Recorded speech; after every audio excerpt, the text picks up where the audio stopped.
Hello students, welcome to my channel CWC chemistry with concept. आज के इस video में मैं आपको class 12 chapter first solid states के नोट्स जो है वो प्रोवाइड करने जा रही हूँ, जिसको आप वीडियो को बीच में पॉज करके अपनी कॉपी में नोट कर सकते हैं। यह आपको न सिर्फ 12th के बोर्ड क्लास में हेल्पफुल रहेंगे, बल्कि आगे आने वाले कॉम्पिटिटिव एग्जाम्स के लिए भी आपके लिए बहुत ही इंपॉर्टेंट रहेंगे। इसलिए इसका आप अलग से रजिस्टर बना लीजिए और जब भी आपको रिवाइज करना हो, इसको खोल के आप रिवाइज आराम से कर सकते हैं। इसका लिंक जो है मैं आपको डिस्क्रिप्शन बॉक्स में भी प्रोवाइड कर दूंगी। आप वहां जाके PDF के नोट्स जो हैं वो देख सकते हैं और अपने कॉपी में इसको आराम से नोट कर सकते हैं।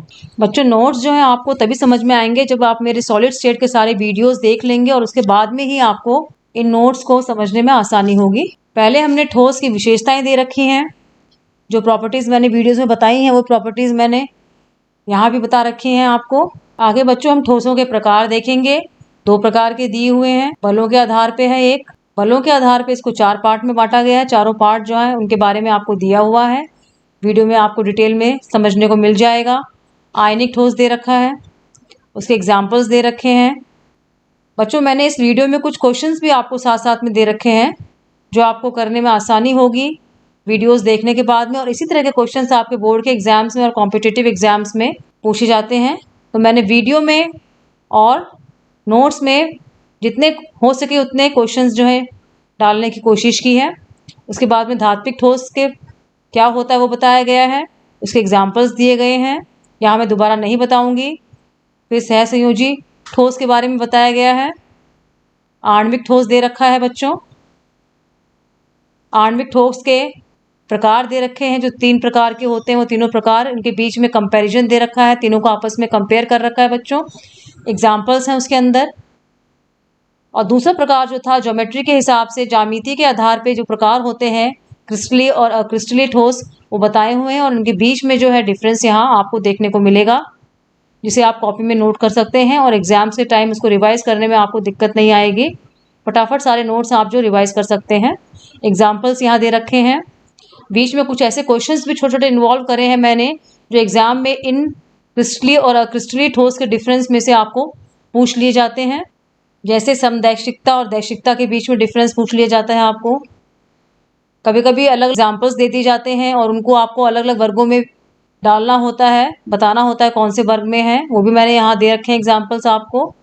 क्रिस्टलीय जालक क्या होता है, कैसे बनता है, उसके एकक कोष्टिका के बारे में भी यहाँ बताया हुआ है।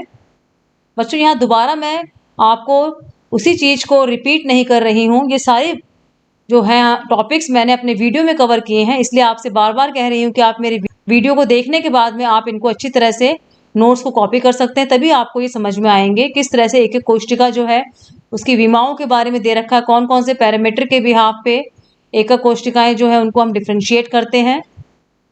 प्रकार दे रखे हैं बच्चों, सरल घनीय दे रखा है, केंद्रीय घनीय एकक कोष्टिका, उसके भी प्रकार दे रखे हैं। काय केंद्रित, फलक केंद्रित दे रखा है, अंत्य केंद्रित, उनके बारे में डिटेल में बताया हुआ है नोट्स में। वीडियो में भी आपको वही चीज़ देखने को मिलेगी। आपको लिखने में दिक्कत ना आए वीडियो से, इसलिए मैं आपको साथ में ये नोट्स प्रोवाइड कर रही हूँ बच्चों। संकुलन दक्षता के बारे में यहाँ बताया हुआ है, किस प्रकार से हम SCC की, BCC की संकुलन दक्षता निकालते हैं। एग्जाम में इनमें से एक की पूछ ली जाती है निकालने को आपको। कभी कभी 1 वर्ड वाले में, 1 नंबर वाले में भी पूछ ली जाती है। FCC की संकुलन दक्षता मैंने आपको निकाल के दिखाई है डायग्राम के साथ में, इसको आप कॉपी में नोट कर सकते हैं। ठोसों में किस प्रकार की त्रुटियां होती हैं, कौन कौन से दोष हमें देखने को मिलते हैं, उनके अलग अलग पार्ट्स, और उनको हम किस प्रकार से समझेंगे, पहचानेंगे, उनके बारे में डिटेल में मैंने नोट्स में कवर करने की कोशिश की है। सेम चीज़ आपको वीडियो में भी समझाई है डायग्राम के साथ में, जो आप वहाँ जाके देख सकते हैं। क्रिस्टल जालक के जो दोष हैं उनके बीच में डिफरेंस बताया गया है, कभी कभी अंतर भी पूछ लिया जाता है आपको एग्जाम में। हर टॉपिक को मैंने चित्र के साथ में बताने की कोशिश की है ताकि आपको समझने में आसानी रहे। रिक्तिका दोष, अंतरकाशी दोष, जो प्रमाणवीय दोष के प्रकार होते हैं, उनके बीच में डिफरेंस यहाँ बताया गया है, आपको चित्र भी दिखाया गया है। स्टाइकोमेट्री, नॉन स्टाइकोमेट्री दोष, स्टाइकोमेट्री के प्रकार, फ्रैंकल और शॉर्टकी दोष यहाँ आपको विथ डायग्राम देखने को मिलेंगे। नॉन स्टाइकोमेट्री दोष जो है, धनायनिक, ऋणायनिक जो है, वो भी आपको यहाँ नोट्स में डिटेल में मिलेंगे, जो आपको डायग्राम से और क्लियर हो जाएंगे बच्चों। डिफरेंस भी इनके बीच में मैंने दिया हुआ है आपके समझने के लिए। रणआयनिक दोष को डिटेल में बताया गया है, किस प्रकार से रणआयनिक दोष जो है दो प्रकार से उत्पन्न होते हैं, ऋणायन का प्रवेश होता है या धनायन का निकलना होता है, दोनों से इस प्रकार का दोष उत्पन्न होता है। यहाँ भी मैंने डायग्राम बनाए हैं आपके समझने के लिए। उसके बाद में मैंने अशुद्धि दोष के बारे में आपको बताया है विद डायग्राम। ठोसों के गुण जो है, विद्युतीय गुण, चुंबकीय गुण, वो भी यहाँ हमने कवर किए हैं। कंडक्टर, सेमीकंडक्टर और इंसुलेटर, चालक, कुचालक और अर्धचालक के बारे में बताया है। तीनों के बीच में डिफरेंस यहाँ आपको देखने को मिलेगा बच्चों। अर्धचालक के प्रकार बता रखे हैं, नैज अर्धचालक, अशुद्ध अर्धचालक जिसे डोपिंग अर्धचालक भी कहते हैं, उनको भी डायग्राम के साथ में या डिटेल में समझाया गया है, जो आपको उम्मीद करती हूँ कि डायग्राम देखकर और जो लिखा है मैंने नोट्स में उसको पढ़कर वीडियो देखने के बाद में आपको समझ में आ जाएगा।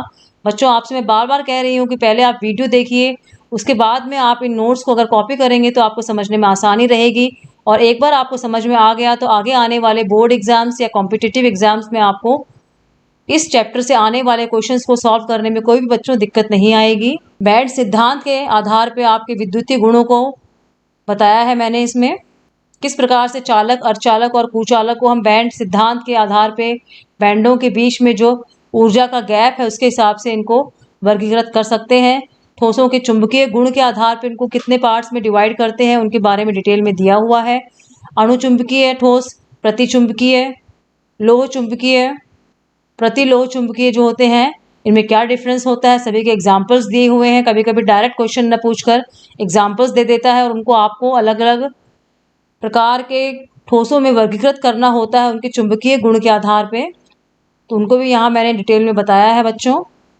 इसके बाद में जो संकुलन बताया है, निबिड में संकुलन किस प्रकार से पाया जाता है, एक विमा में संकुलन होगा तो किस प्रकार की आकृति बनेगी, द्विविमा में संकुलन होगा तो किस प्रकार का निबिड संकुलन हमें देखने को मिलेगा, वर्गाकार, षटकोणीय, दोनों के बारे में बच्चों यहाँ डिटेल में बताया गया है। त्रिविमीय निबिड संकुलन जो है उसके बारे में किस प्रकार से हम कणों को 3 डायमेंशन में रखकर तीनों दिशाओं में ऊंचाई, लंबाई, चौड़ाई में रखकर एक क्रिस्टल को प्राप्त कर सकते हैं। उसमें भी षटकोणीय निबिड की द्विमीय से त्रिमीय का निर्माण, उसके बारे में भी यहाँ आपको देखने को मिलेगा। अष्टफल के छिद्रों के बारे में, चतुष्फल के छिद्रों के बारे में डिटेल में यहाँ आपको दिया हुआ है। अष्टफल की रिक्ति की संख्या कितनी होती है, चतुष्फल की रिक्ति की संख्या कितनी होती है, ये मैंने आपको वीडियो में बताया है। अष्टफल की रिक्तियाँ जो होती हैं बच्चों, उसकी संख्या हमेशा कणों की संख्या के बराबर होती है, और चतुष्फल की रिक्तियाँ जो होती हैं बच्चों वो दुगनी संख्या में होती हैं अष्टफल की रिक्तियों से। अगर कणों की संख्या हमारी n है तो चतुष्फल की रिक्तियों की संख्या हमारी हो जाएगी 2n। चतुष्फल की रिक्तियों की संख्या जो होती है बच्चों अष्टफल की रिक्तियों की संख्या के दुगनी होती है। किस प्रकार से हम अलग अलग परतों को एक दूसरे के ऊपर रखकर अलग प्रकार के क्रिस्टल प्राप्त करेंगे, उन परतों की व्यवस्था जो है यहाँ डिटेल में बताई गई है चित्र के साथ में। किस प्रकार से ठोसों के घनत्व की गणना की जाती है उसका सूत्र भी यहाँ आपको देखने को मिलेगा। कुछ क्वेश्चंस जो है इस सूत्र से रिलेटेड, जो क्वेश्चंस जिस प्रकार के एग्जाम्स में आते हैं हमारे बोर्ड के एग्जाम्स में, वो भी यहाँ दिए हुए हैं। क्रिस्टल तंत्र के प्रकार यहाँ दिए हुए हैं, कितने प्रकार के हमें क्रिस्टल तंत्र देखने को मिलते हैं। ब्रेवे जालक के बारे में यहाँ दिया हुआ है, हर किसी का चित्र जो है बना के यहाँ पे मैंने समझाने की कोशिश की है। किस प्रकार से A, B, C अगर वो डिफरेंट होंगे तो किस प्रकार का क्रिस्टल हमें देखने को मिलेगा। उनकी अलग अलग विमाओं, अल्फा, बीटा, गामा, कोण जो है और उनकी साइड जो है A, B, C, उनको किस प्रकार से हम बदल कर अलग अलग क्रिस्टलों का निर्माण करेंगे, कौन कौन से क्रिस्टल बनेंगे, वो सारे के सारे क्रिस्टल जो है 7 प्रकार के क्रिस्टल तंत्र जो है उनके नोट्स मैंने यहाँ पे डिटेल में आपको प्रोवाइड करवाए हैं ताकि आपको समझने में दिक्कत नहीं आए। ठोसों की चालकता के बारे में भी यहाँ बताया गया है। आखिर में फिर से आपको लिए कुछ प्रश्नों को यहाँ पे मैंने दिया है, जिस प्रकार के आपको बोर्ड के एग्जाम्स में बार बार क्वेश्चन देखने को मिलेंगे उनको यहाँ बार बार मैंने अधिक से अधिक एग्जाम्पल के द्वारा आपको करवाने की कोशिश की है। उम्मीद करती हूँ बच्चों आपको जो ये PDF है काफ़ी हेल्पफुल रहेगा और आप अपने जो नोट्स हैं इसको देखकर आसानी से बना पाएंगे, जिसको आप बोर्ड के टाइम पे आसानी से रिवाइज कर सकते हैं। आगे आने वाले कॉम्पिटिटिव एग्जाम्स जो है बच्चों उसमें भी आप उनको रेफ़र करके एग्ज़ाम्स में अगर जाएंगे तो आपके लिए काफ़ी हेल्पफुल रहेंगे। आपको ये PDF अगर हेल्पफुल लगे तो मेरे चैनल का लिंक अपने फ्रेंड्स को शेयर कीजिएगा, मेरे वीडियोज़ को लाइक कीजिएगा। मैंने सॉलिड स्टेट के सारे वीडियोज़ जो हैं आपके पढ़ने के लिए अपलोड कर दिए हैं, अपने फ्रेंड्स को शेयर कीजिएगा। जो लोग पहली बार मेरे चैनल को देख रहे हैं वो चैनल को सब्सक्राइब कर दीजिए, बेल आइकन को प्रेस कर देंगे तो आगे आने वाले वीडियोस और जो मैं पीडीएफ अपलोड करूंगी वीडियो के फॉर्म में, उनके नोटिफिकेशंस आपको टाइमली मिल जाएंगे। थैंक यू बच्चों।